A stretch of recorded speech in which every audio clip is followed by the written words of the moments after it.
Alors, bonjour, aujourd'hui je suis devant le château de la Hulpe avec Michel Cornelis, un enfant du pays. Alors tu connais les interviews, hein, on va faire quelques mots sur toi au sein de la SBL Novelas et puis surtout ton actualité qui en ce moment est de la bande dessinée essentiellement. Alors voilà, vrai, comment... Voilà. Ah ben Novelas, je connais Novelas depuis 4 ans à peu près, puisque j'ai eu la chance de rencontrer Stéphane Van Peuvelde au mercredi du livre de la SABAM, on se voyait tous les mois. Et puis de fil en aiguille, j'ai commis quelques textes que j'ai pu publier aux éditions Novelas et j'en suis extrêmement heureux. Toujours très agréable de publier dans des ouvrages collectifs. Les mots en héritage et les autres, c'est très gai de travailler avec d'autres les auteurs. poèmes et surtout La saveur des Belges que tu as co-dirigé. C'est exact. Et en tout cas tu as amené toute une série d'auteurs et d'artistes de ton cru, on va dire. Voilà, j'en suis très fier et c'est vrai que c'est un livre qui a bien fonctionné. Nous avons aussi reversé une partie des bénéfices et c'est fantastique à l'SBL des enfants des amis du Home Rena Street. Voilà. Hein. Donc ça a pu profiter aussi à des enfants qui étaient en difficulté, des enfants du juge comme on dit aujourd'hui. Et donc voilà, c'est un projet complet qui allie la culture et la bienfaisance aussi. Voilà, donc je pense que c'est tout pour Novelas. Oui. On va directement passer à ton actualité. Je vais te laisser prendre une planche de BD en fait, parce que tu ne l'as pas sous la main. Non, je vais aller avec toi, on va aller voir directement les petites planches. Voilà, bon, c'est un extrait, hein, donc j'ai pris quelques planches au hasard. C'est un nouvel univers BD en fait qui va sortir fin de l'année.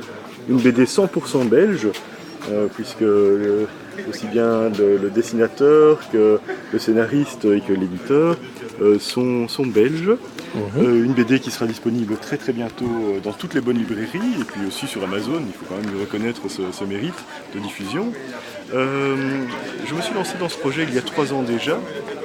J'avais l'intention d'écrire une histoire pour enfants tout d'abord. J'avais écrit le texte et je l'ai montré à un ami auteur qui s'appelle Francis Denmark et qui m'a dit « Mais Michel, écoute, l'histoire est très bien, mais il faudra la retravailler. Mais pourquoi ne la retravaillerais-tu pas pour en créer une bande dessinée ?»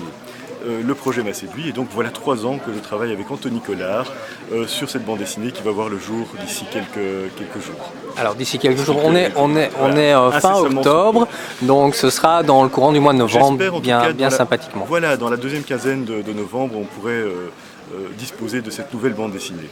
Alors, je suppose et on espère que tu seras présent au Salon du Livre Belge à Uccle, où tu auras donc l'occasion de présenter bien sûr l'ensemble de tes œuvres et plus spécifiquement cette bande dessinée. Voilà, donc n'hésitez pas à venir, elle sera encore chaude, hein, donc j'espère qu'on pourra la tenir en main. Comme et je serai au stand de Novelas certainement avec, je l'espère, la bande dessinée. C'est tout le mal qu'on te souhaite. Alors peut-être une autre actualité, peut-être au théâtre ou d'autres livres qui ont été édités bien sûr. Tu es un grand auteur en qualité et aussi en quantité. Tu es gentil.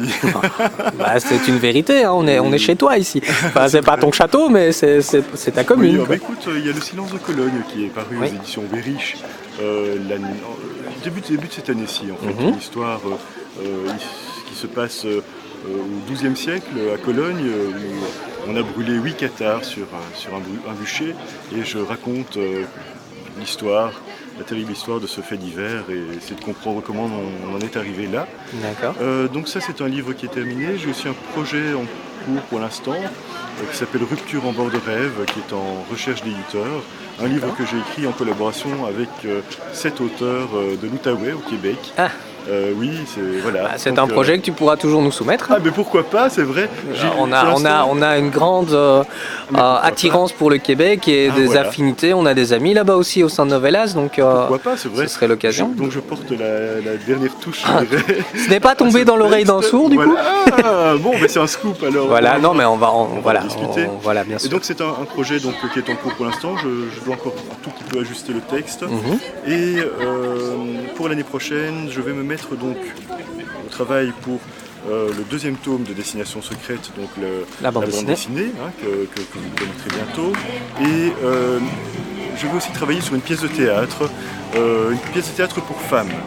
Je vais essayer donc d'écrire une pièce pour 8 à 9 femmes qui seront les planches, je l'espère, en 2017. Donc D'accord. voilà. Voilà pour mes projets. Ben, c'est bien, c'est bien rempli. Et j'étais en train de réfléchir éventuellement à une autre question sur ton actualité ou sur la manière dont tu écrivais, mais on a déjà eu l'occasion d'en parler, donc je pense qu'on va être très sollicité. On va clore l'interview ici. Merci beaucoup. Merci Stéphane. beaucoup. Et à très bientôt. Au revoir. Au revoir.